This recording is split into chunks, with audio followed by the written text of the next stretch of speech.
심었다면은 가을이 돌아왔다 할지라도 결실할 것이 없을 것입니다. 그래서 성경에는 많이 심는 자는 많이 거두고 적게 심는 자는 적게 거두리라 이렇게 기록된 것을 보게 되는데, 이렇게 우리가 가을에 봄에 씨앗을 심고 가을에 이렇게 수확할 수 있는 것은 하나님께서 심고 거둠을 갖다가 정하셨기 때문에 그렇습니다.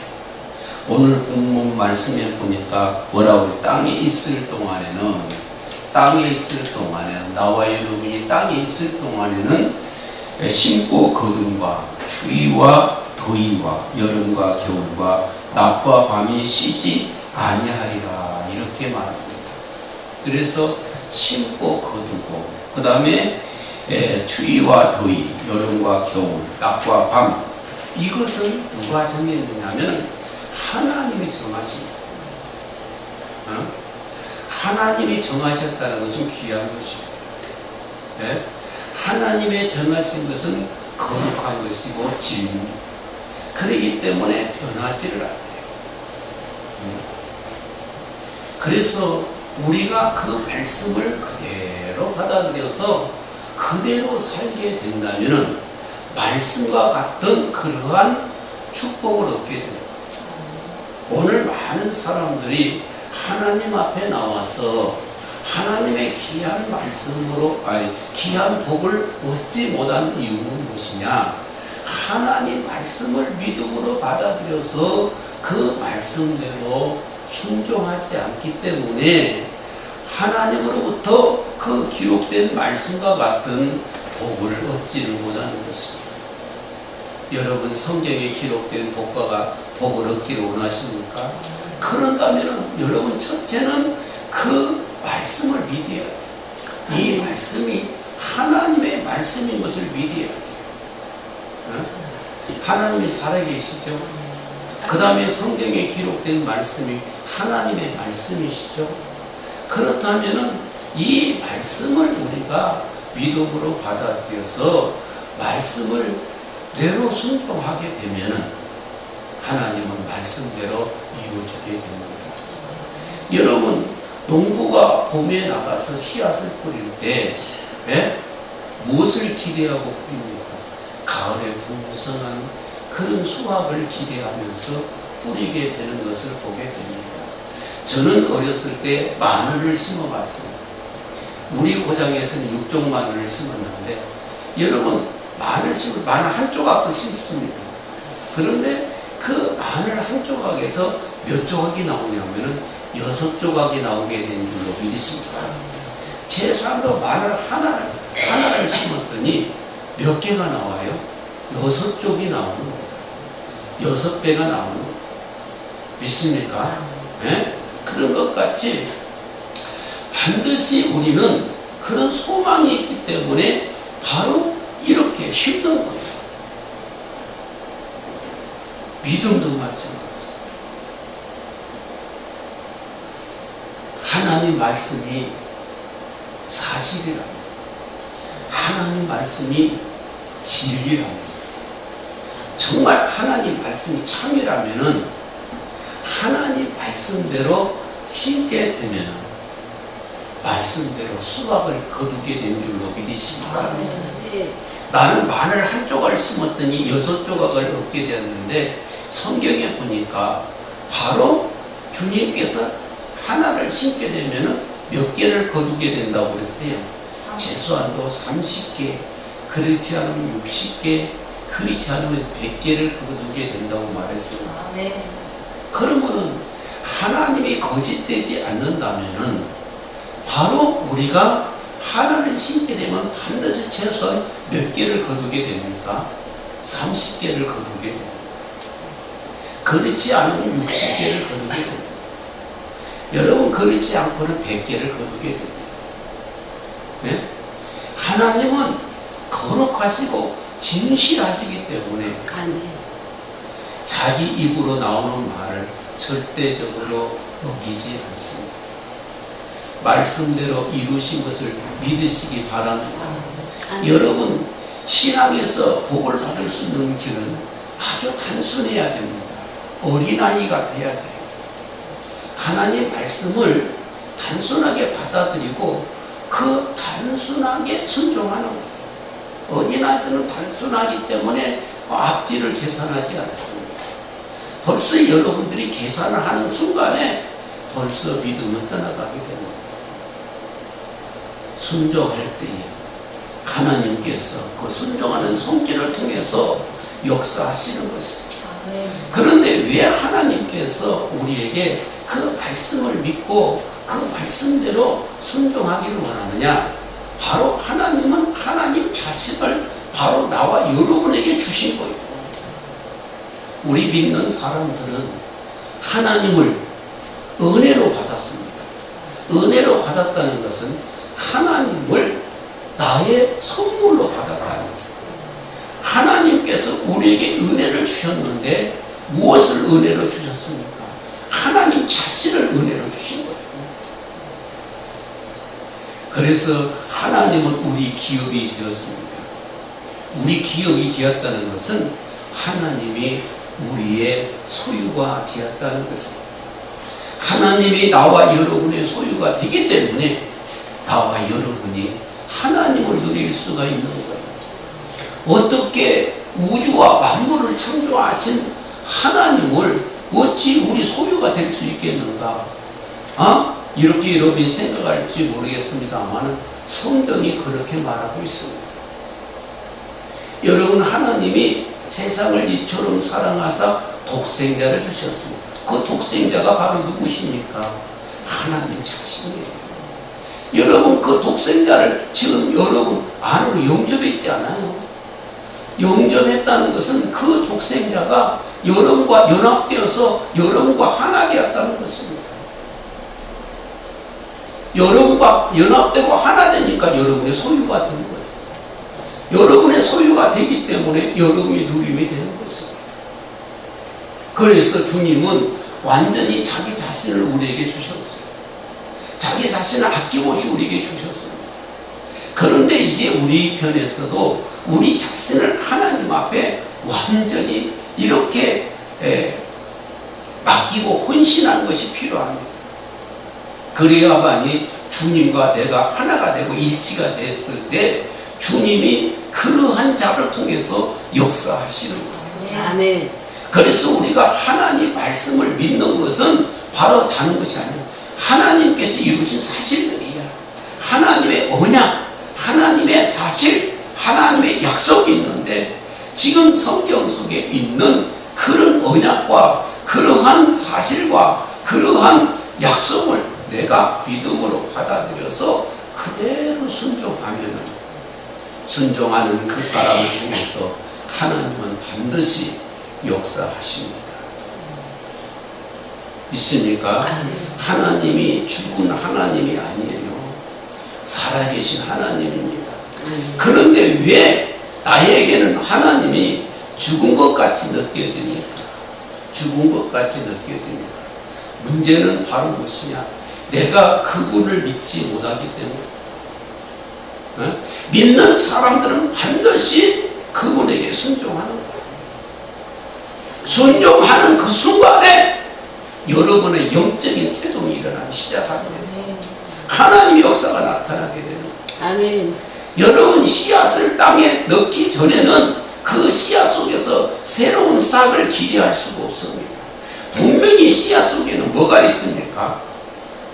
생명이 있어요. 그렇죠? 그 싹이 숨어 있었지만은 땅에 떨어져서 껍질이 깨어지기 전에는 새로운 싹을 경험할 수가 없어요. 그 신선한 싹을 경험할 수가 없어요. 하나님 말씀도 살았고 운동력이 있다고 말했습니다.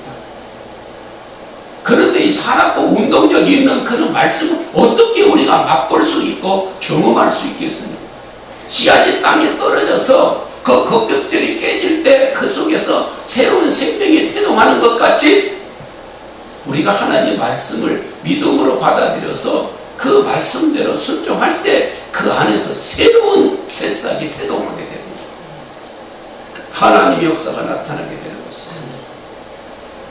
내 평생에 경험할 수 없는 그런 것들을 그 속에서 경험하게 되는 거예요.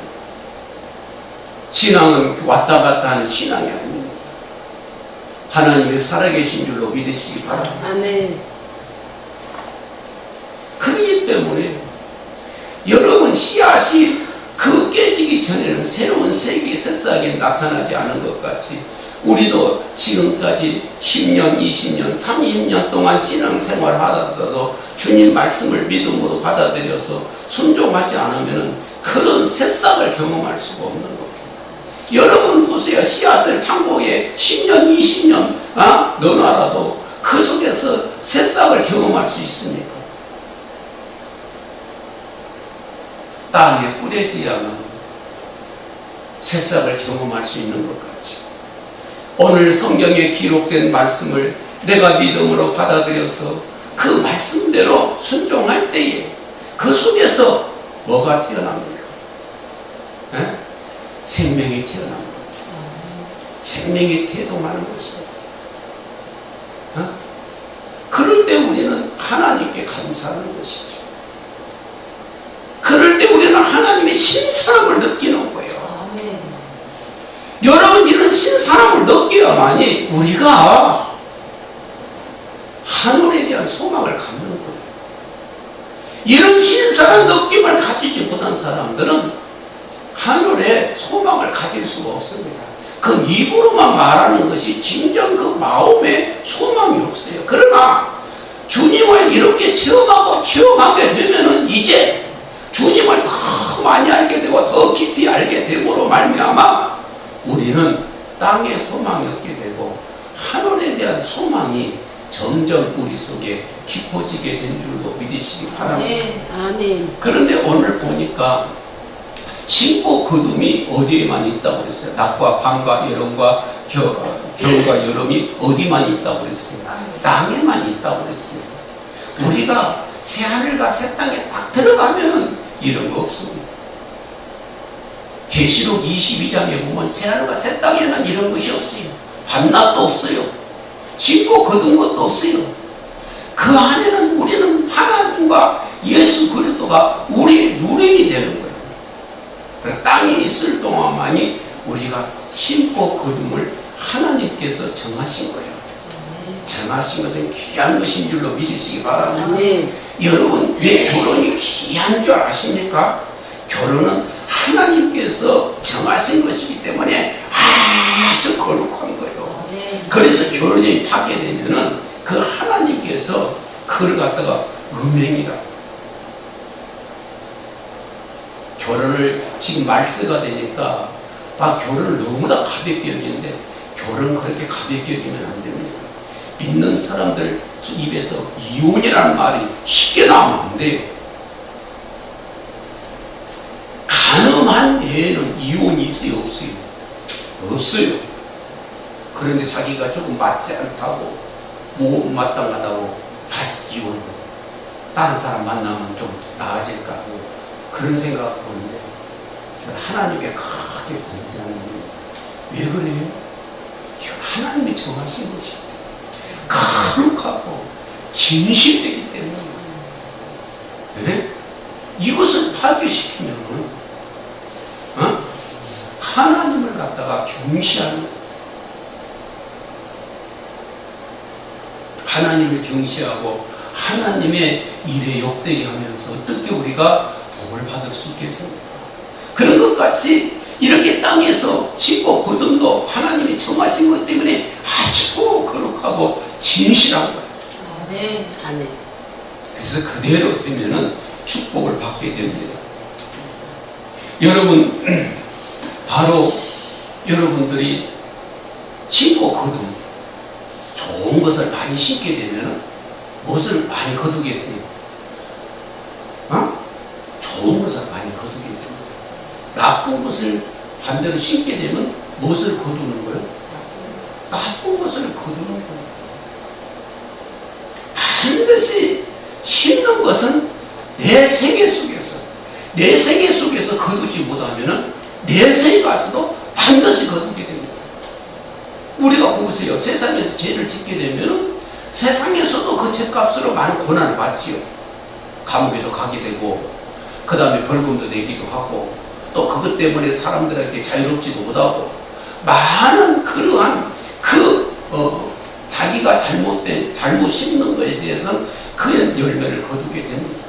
그리고 나서 어떻습니까? 죽으면 끝납니까? 그렇지 않지요. 내 평생에 지은 죄에 대한 바로 형벌을 받게 되는데, 어디서 받게 됩니까? 백보자라는 심판 앞에서 우리가 태어나서 지금까지 내가 이 생을 마치는 그날까지 모든 죄에 대한 그런 심판을 받게 되는 거예요. 심는 것은 반드시 거둔다는 사실을 믿으시기 바랍니다. 그래서 우리가 잘 심어야 돼요. 네? 육으로 심는 것은 무엇을 거둔다고 그랬어요? 육으로 심는 것은 썩어질 것을 거둘 것이요. 그 다음에 성령으로 심는 자는 뭐를 거둔다고 했어요? 네? 생명과 평안을 거두리라. 이렇게 말씀하시는 것을 우리가 보게 됩니다. 고린도후서 9장 6절과 그 10절에 딱 보면 이렇게, 이것은 곧 적게 심는 자는 적게 거두고 많이 심는 자는 많이 거둔다 하는 말이로다. 각각 마음에 정한 대로 할 것이요 인색함으로 억지로 하지 말지니 하나님은 줄겨내는 자를 사랑하시느니라. 이렇게 기록이 되어 있는 것을 보게 됩니다. 자, 여기서도 보니까 적게 심는 자는 적게 거두고 많이 심는 자는 많이 거두는데, 하나님께서는 어떻게 심으라고 그랬어요? 마음이 정한 대로 심어라. 인색함으로 억지로 하지 말라. 자, 하나님께서 독생자를 우리에게 주셨을 때 마치 못해서 억지로 우리에게 주셨습니까? 우리를 사랑하셔서 자원하는 마음으로 독생자를 주셨습니다. 그렇죠. 우리를 사랑하셨기 때문에. 어느 정도 사랑하셨어요? 자기 하나뿐이 없는 애아들을 주시기까지, 하나님 자신을 주시기까지. 그래서 우리가 지금 뭐냐면 그 하나님의 그 사랑을 통해서 하나님의 사랑과 은혜로 말미암아 하나님과 지금 동등된 입장에 서게 되어 있습니다. 이게 하나님의 놀라운 사랑이에요. 우리를 사랑하셨기 때문에 그분은 하나님 자신을 아낌없이 우리에게 주신 거예요. 자원해서 드렸던 거예요. 그러면서 너희들도 너희 자신을 나한테 드릴 때 마침못해서 억지로 그렇게 드리지 말라고. 어떻게 저런 자원해서 즐거운 마음을 드리면, 여러분 사랑하는 사람이 뭘 줄 때 아까워요? 즐거워요. 사랑하는 사람이 뭔가 더 주고 싶죠. 여러분이 하나님의 사랑을 받으면 받을수록 여러분 자신을 바로 하나님 앞에 더 드리고 싶어요. 하나님 앞에 내 자신을 드리는 것이 오히려 즐거운 거예요. 왜? 내가 하나님을 사랑하고 하나님 앞에 내 자신을 드릴 때마다 하나님은 나를 통해서 그분의 풍성함을 드러내기 때문에 하나님의 사랑을 받는 자입니다. 하나님을 사랑할 수 있게 된 줄로 믿으시기 바랍니다. 아멘. 여러분 가족에서도 마찬가지예요. 자녀들이 부모의 사랑을 받게 되면 사랑이라는 것이 이런 것이다. 나는 아버지가 6살 때, 그러니까 5살이 내 생일이 섣달이니까 5살 우리 아버지가 동짓달에 돌아가셨으니까 5살 또 되지 못했을 때 우리 아버지가 돌아가셨어요. 그게 아버지라는 흔적이 별로 없어요. 어머니 쓰라린 사람이기 때문에. 그래서 가정이라는 구성이 어떻게 되는지를 잘 몰랐어요. 솔직히 부끄러운 일이지만은 결혼을 했지만은 남편의 역할이 무엇인지 또는 자녀를 낳는데 아버지 역할이 무엇인지를 몰랐습니다. 참 부끄러운 일입니다. 왜? 아버지가 없기 때문에, 아버지에 대한 그런 그림자가 없기 때문에 참 부부 생활은 어떻게 해야 되고 자녀들은 어떻게 양육해야 될까를 전혀 몰랐어요.